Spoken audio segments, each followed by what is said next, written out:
आज का ये वीडियो हर उस भारतीय को देखना चाहिए जिसे अपनी भारतीय सेना पर गर्व है।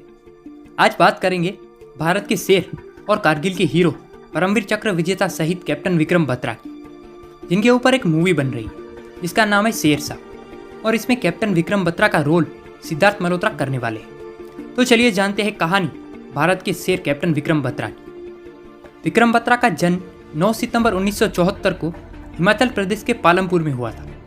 उन्होंने अपनी शुरुआती पढ़ाई केंद्रीय विद्यालय से की और चंडीगढ़ की डीएवी कॉलेज से साइंस में ग्रेजुएशन किया। कॉलेज के दौरान ही वो एनसीसी के बेस्ट कैडेट चुने गए और साथ ही उनका सिलेक्शन मर्चेंट नेवी में हुआ। लेकिन उन्हें तो बचपन से कुछ अलग करने का जुनून था, इसीलिए उन्होंने मर्चेंट नेवी की लाखों की नौकरी छोड़कर देश की सेवा करने के लिए आर्मी में जाने का फैसला लिया। साल 1996 में इंडियन मिलिट्री एकेडमी देहरादून में उनकी ट्रेनिंग शुरू हुई और 6 दिसंबर 1997 को एकेडमी से पास आउट होकर वो 13 जम्मू कश्मीर राइफल में शामिल हुए। जब कारगिल युद्ध हुआ तब विक्रम बत्रा को आर्मी में सिर्फ 18 महीने हुए थे। जब वो छुट्टी के दौरान अपने दोस्तों के साथ कैफे में बैठे हुए थे तब उनके एक दोस्त ने उनसे कहा कि विक्रम, कारगिल में युद्ध शुरू हो गया है तो तुम अपना ध्यान रखना। तब विक्रम बत्रा ने कहा, या तो मैं तिरंगा लहरा कर आऊँगा या फिर उसमें लिपट कर आऊँगा। और तभी उन्हें ऑर्डर आया कि उन्हें अपनी यूनिट के साथ कारगिल जाना होगा। कॉलेज के दिनों में उन्हें एक लड़की से प्यार हो गया था और वो युद्ध से लौटकर उससे शादी करने वाले थे। विक्रम बत्रा युद्ध से लौटे तो सही, मगर तिरंगे में लिपट कर। विक्रम बत्रा की याद में उस लड़की ने आज तक शादी नहीं की। ऐसा प्यार बहुत कम लोगों को ही नसीब होता है। कारगिल पहुंचने के बाद विक्रम बत्रा और उनकी यूनिट की सीधे युद्ध में तैनाती नहीं हुई, बल्कि उनकी यूनिट की हाई एल्टीट्यूड एक्रोमेटाइज के लिए ट्रेनिंग दी गई। लेकिन तब तक युद्ध भीषण रूप ले चुका था। पाकिस्तानी सेना कारगिल की ऊंची चोटियों पर बैठी हुई थी और ऊपर से नीचे हमला करना तो बहुत आसान था, लेकिन नीचे से ऊपर हमला करना बहुत ही मुश्किल। इसीलिए कारगिल युद्ध को बहुत ही कठिन माना गया है। 18 ग्रेनेडियर्स और 2 राजपूताना राइफल्स को तोलोलिंग पर कब्जा करने की जिम्मेदारी सौंपी गई और हमारे जवानों ने 13 जून 1999 को तोलोलिंग पर कब्जा भी कर लिया। लेकिन हमें इसकी भारी कीमत भी चुकानी पड़ी। जितना मुश्किल तोलोलिंग पर कब्जा करना था उतना ही मुश्किल था उस पर कब्जा बनाए रखना, क्योंकि अभी भी वहाँ की सबसे ऊंची चोटी .5140 पर पाकिस्तानी सेना का कब्जा था। इसीलिए .5140 पर कब्जा करना बेहद जरूरी था। 19 जून को .5140 पर कब्जा करने की जिम्मेदारी दी गई 13 जैकरिफ को, जिसमें लेफ्टिनेंट विक्रम बत्रा और कैप्टन संजीव जामवाल को 2 कंपनियों की कमान सौंपी गई। .5140 पर कब्जा करना बहुत ही मुश्किल था, क्योंकि ये पहाड़ बहुत चट्टानी थे और ऊपर चढ़ते समय कोई कवर भी नहीं था। दुश्मन की नज़र पड़ते ही वो अंधाधुंध फायरिंग कर देते।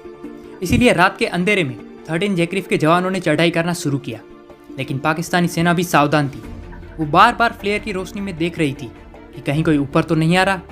अब अगर चढ़ाई करनी थी तो दुश्मन का बंकर में रहना जरूरी था, और ऐसा करने के लिए तोप के गोले खोल दिए गए।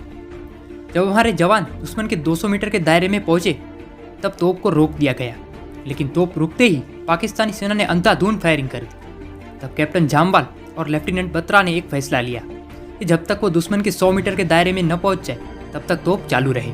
लेकिन ये फैसला बहुत जोखिम भरा था, क्योंकि तोप के गोले हमारे जवानों को भी लग सकते। जैसे ही हमारे जवान दुश्मन के 100 मीटर के दायरे में पहुंचे, तोप के गोले रोक दिए गए और चोटी के दोनों तरफ से कैप्टन जामवाल और लेफ्टिनेंट बत्रा की कंपनियां दुश्मन पर टूट पड़ी।